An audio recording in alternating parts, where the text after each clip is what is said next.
Yeah. Short men are more successful in marriages. I don't know why that is. I'm gonna show you a picture because I want to start every video with some graph.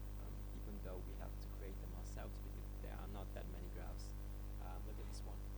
I cannot really.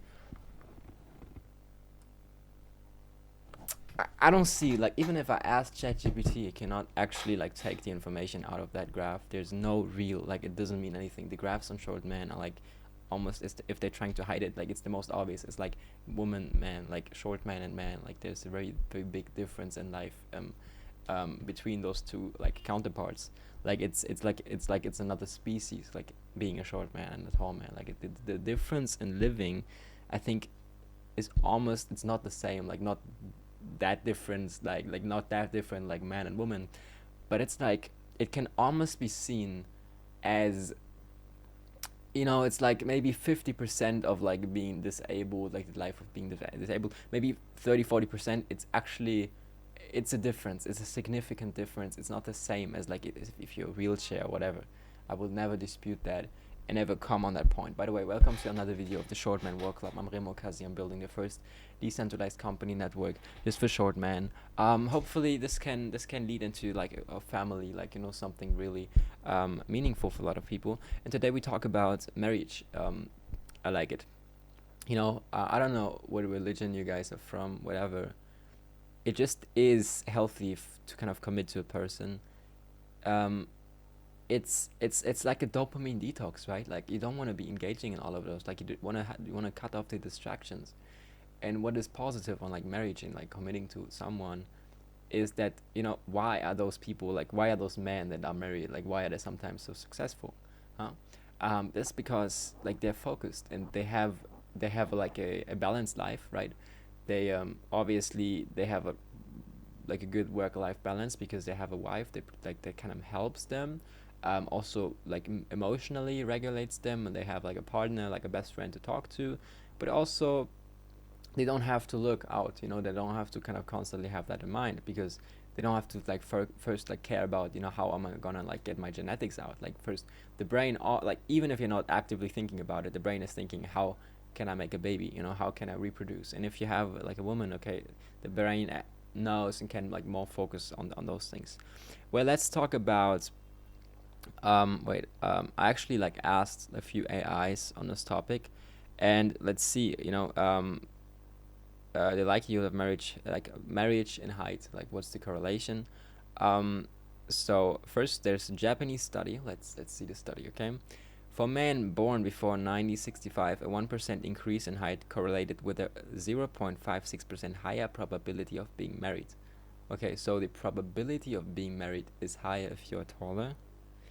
For those born in, the increase was approximately, okay, okay, so after just, wait, for those born after, okay, before, so just in like 10-20 years it doubled, like the significance of being tall. And like it is harder, guys, it is harder, but if we are inside the game, we're better. Okay, we are better at this game. Okay, we can play the game, we have more insight, we have more knowledge, we are more sharpened to regulate life, to have an emotional.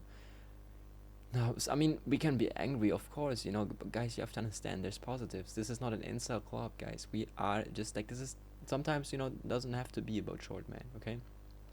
It's just like short man. I want to like clear. I believe in a point that short men can work wonderfully together. That they have a great dynamic, and this is not yet seen. There's so many like quiet short men out there hiding, which I don't like. Okay, and I want to change that.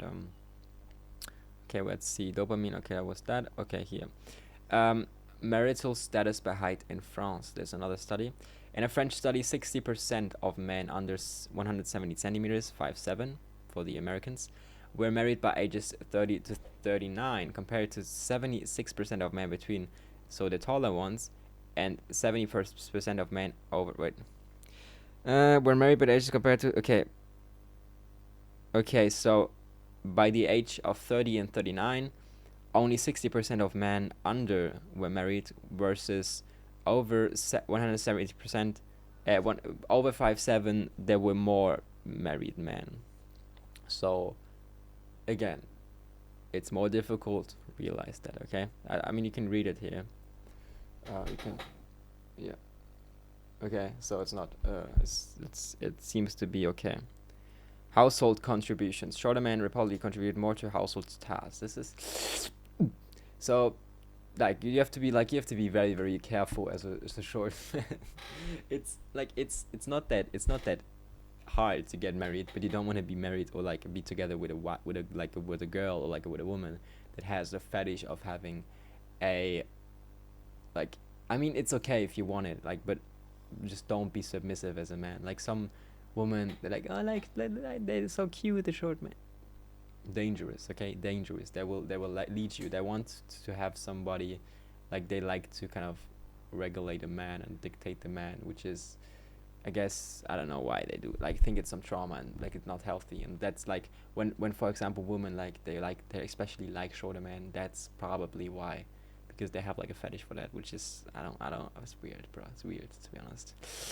Yeah, so shorter men contribute more to household tasks, averaging 8 hours and 20 hours per week compared to 7 hours.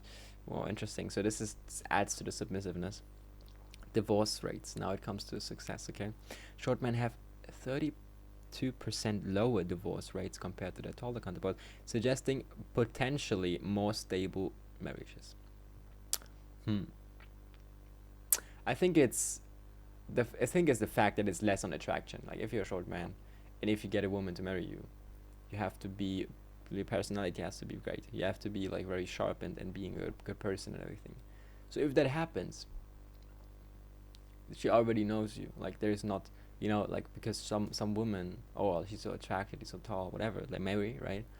And then they notice later on, like for example, oh, like oh, he has a big dick, he's black, whatever, and but he was criminal, whatever. Like, that's just statistics. I don't lie here, okay? Um, and then they marry for those kind of physical things, which then leads to like kind of problems because they haven't really decided fully on their personality, which is, I guess, an advantage because they choose us for really who we are, and it's a filter. Like it's why is it more successful? Because it's a filter early on. Okay. By the way, the thing with the black thing was a little bit off topic, a little bit gay also. I don't want to talk about dicks here, but I'm a lot I'm a lot on X and crypto Twitter, and it's just like kind of everything. Like there's a lot of racism on that, so it kind of reflects in me. But obviously no one is born as a racist. I'm not a racist, but there's some problems obviously in like a high I think every smart human knows that there's like a tolerance and like there's a problem, and we have to talk about the obviously like it's just like if something is real, like don't dispute it and don't make it like it's something not. You can still talk about like the illegal whatever, like the criminal rates of like certain groups and everything. Like it's not that everybody is that, but it's just kind of real. Okay. Partner characteristics. So we were talking about divorce rates, so like the filter early on, and now we have the partner characteristics. Shorter men are more likely to marry older and less educated women. So it's very like, please. Oh, I think the virgin rate would be fucked up. I think short men are the ones that carry like the woman that I ran through. This is not good, bro. It's just the way it is, but it's ugly. Shorter men are more likely to marry older and less educated women, especially 21% of short men partnered with women who hadn't completed high school, compared to 60% of average height men and 12%. Give me the correlation between short men marrying virgins and tall men marrying virgins. Oh god. Holy shit, we're getting information out here. Okay. Taller men are generally more likely to marry compared to shorter men, for instance. Okay. Research. Okay. Just give me one text, give me one info, give me a percentage in a comparison between short men and marrying virgins and girls and tall men and marrying those. That's zero. Just kind of, it's just stats. We're collecting stats. Yeah, I like stats actually.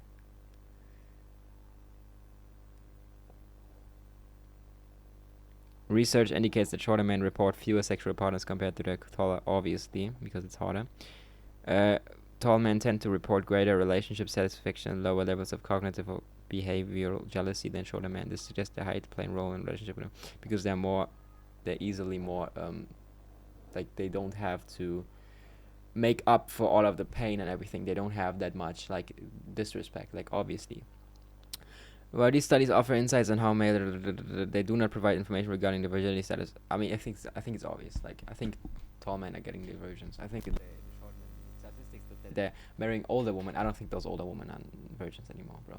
I think they're just collecting the loot that is still left. That has to change. That is fucked up. Thank you for watching, guys. Oh God, bro. Wait.